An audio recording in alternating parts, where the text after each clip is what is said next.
बिस्मिल्लाहिर्रहमानिर्रहीम। 10th class mathematics के unit number 1 के साथ मैं हूं नवीद मिराज। स्टूडेंट्स, आज इस चैप्टर का ये पहला लेक्चर है और चैप्टर का नाम है क्वाड्रेटिक इक्वेशंस। क्वाड्रेटिक इक्वेशंस के कुछ पहले हम लोग बेसिक कॉन्सेप्ट्स पढ़ेंगे। फर्स्ट ऑफ ऑल हम पढ़ेंगे कि क्वाड्रेटिक इक्वेशन किसको कहते हैं। यहाँ पहले आप अपनी बुक खोल के उस पर इनकी डेफिनेशंस के निशान लगा लें, फिर मैं ये आपको डेफिनेशन समझाता भी हूँ। ये पहली डेफिनेशन है बहुत इंपॉर्टेंट चैप्टर नंबर 1 की, और एन इक्वेशन से लेकर यहाँ तक ऑफ द सेकंड डिग्री, ठीक है, और an equation of the second degree तक ये डेफिनेशन है हमारे पास क्वाड्रेटिक इक्वेशन की। इसके बाद ये क्वाड्रेटिक इक्वेशन की स्टैंडर्ड फॉर्म लिखी हुई है या जनरल फॉर्म, यहाँ second degree equation in the variable x से लेकर ऑफ अ क्वाड्रेटिक इक्वेशन तक ये दूसरी डेफिनेशन बनती है। तीसरे नंबर पे है जो डेफिनेशन इसमें आ रही है वो है प्योर क्वाड्रेटिक इक्वेशन। याद रखें, अभी निशान लगा लें, फिर ये सवाल में अब ये आपको ये तमाम डेफिनेशन समझाता भी हूँ। If v is equal to 0 से लेकर यहाँ तक ये प्योर क्वाड्रेटिक इक्वेशन की डेफिनेशन है। फिर इसके बाद इसमें हमारे पास क्वाड्रेटिक इक्वेशन के सोल्यूशन के 3 मेथड्स बताए गए हैं। यहाँ 2 लिखे हुए हैं, एक फैक्टराइजेशन है, कंप्लीटिंग स्क्वायर है, और तीसरा है यूजिंग द क्वाड्रेटिक फार्मूला, ठीक है। और साथ साथ ये जो हमारे पास रिमेंबर दैट और एक्टिविटीज़ जो हैं इनको भी आपने प्रिपेयर करना होता है, इनकी भी प्रैक्टिस करनी होती है, ठीक है। और फिर नेक्स्ट हमारे पास एक्सरसाइज स्टार्ट हो जाती है। Let's understand the definitions. First of all, the first definition is the quadratic equation. पहली definition, an equation which contains a square of the unknown variable quantity but no higher power is called a quadratic equation or an equation of the second degree. देखिए जी, हमारे पास पहली definition है quadratic equation, और यही हमारा chapter का नाम भी है। क्वाड्रेटिक इक्वेशन भी या सेकंड डिग्री इक्वेशन, दोनों का मतलब एक है। तो सबसे पहले तो देखें जी, क्वाड्रेटिक इक्वेशन से क्या मुराद है।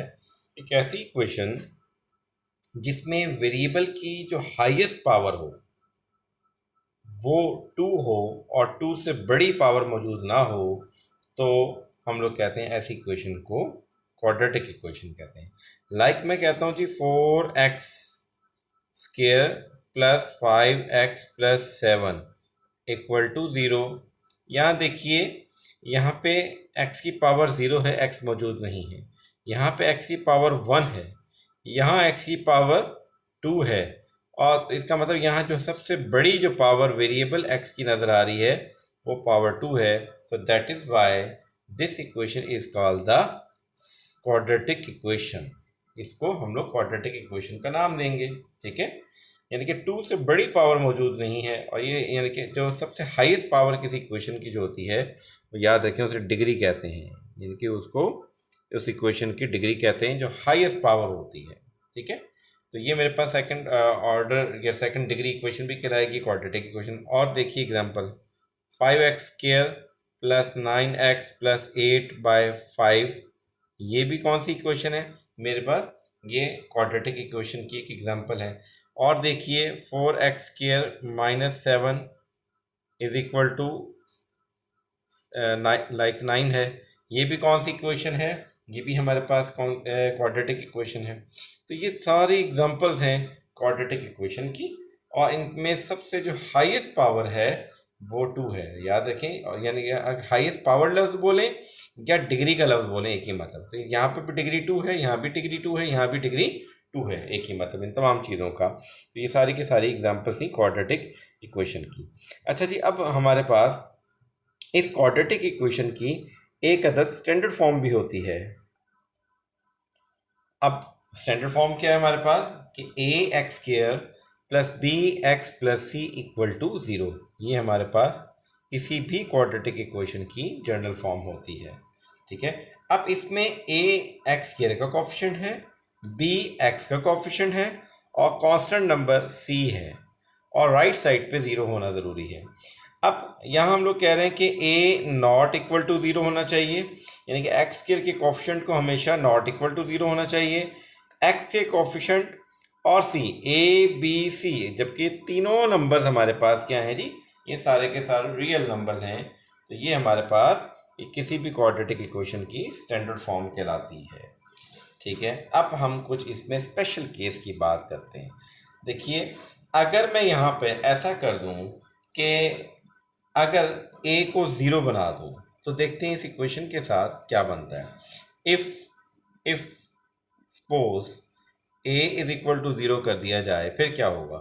तो देखिए, zero time x square plus b x plus C equal to zero, और ज़ीरो टाइम एक्स स्क्वायर क्या बन जाएगा? Zero, and zero plus something will remain the same, तो बी एक्स प्लस सी में चेंज हो जाएगा।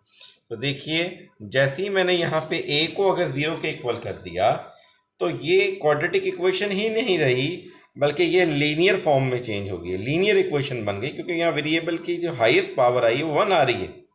इसलिए हमारी इस डेफिनेशन में जनरल फॉर्म में कहा जाता है कि ए बी सी कोई सा भी रियल नंबर हो सकता है, लेकिन ए जो है वो ज़ीरो कभी भी ऑब्टेन नहीं करेगा। अगर ये ज़ीरो हो गया तो ये हमारे पास क्वाड्रेटिक इक्वेशन नहीं रहेगी, इसलिए यहाँ पे कहा जा रहा है कि ए नॉट इक्वल टू ज़ीरो। इसके अलावा मज़ीद एक और स्पेशल केस लेने जा रहे हैं, जिसमें मैं कहता हूँ कि b इक्वल टू ज़ीरो आ रहा है।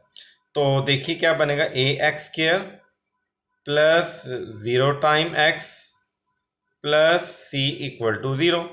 ए X square plus zero time X क्या बन जाएगा? ज़ीरो, जिसको लिखने की ज़रूरत नहीं है, plus C equal to what?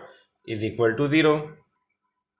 अब देखिए, अब यहाँ पे वेरिएबल एक्स की पावर 1 वाली टर्म गायब हो गई है।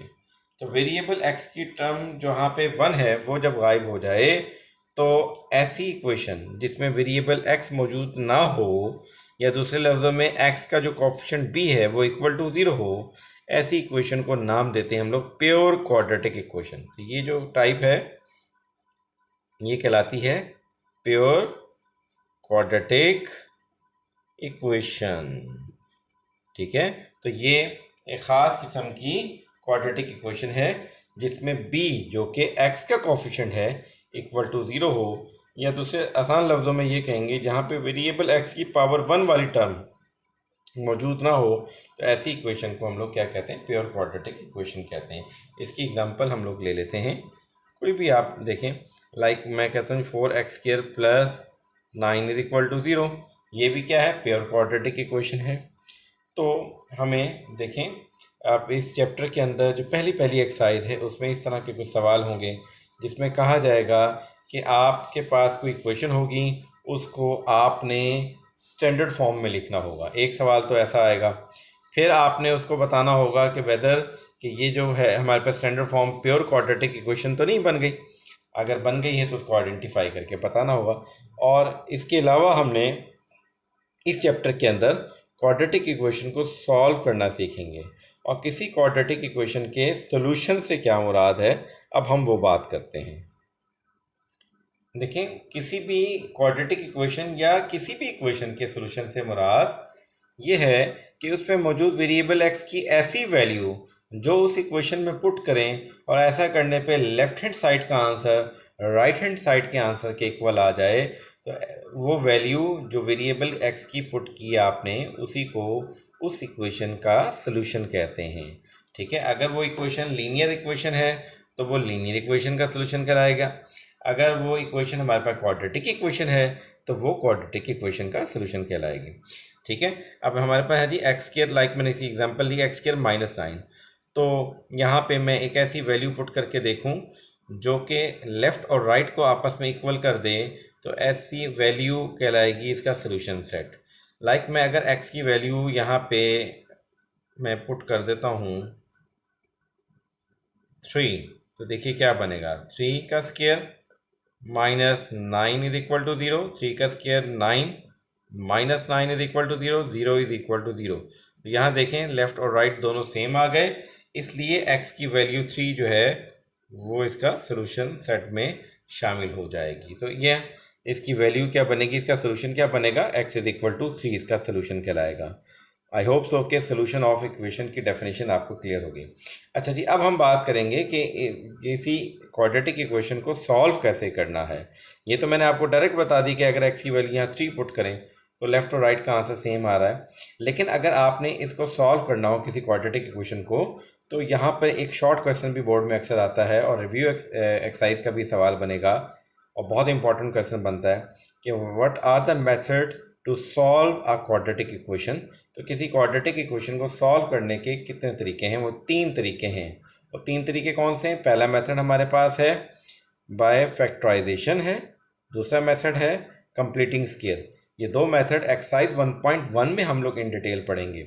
इसके बाद जो तीसरा मेथड है उसका नाम है यूजिंग द क्वाड्रेटिक फार्मूला, और इसको एक्सरसाइज नंबर 1.2 में हमने करना है इस चैप्टर की। ठीक है, आई होप सो कि ये तमाम बातें आपको अच्छे से क्लियर हो गई होंगी।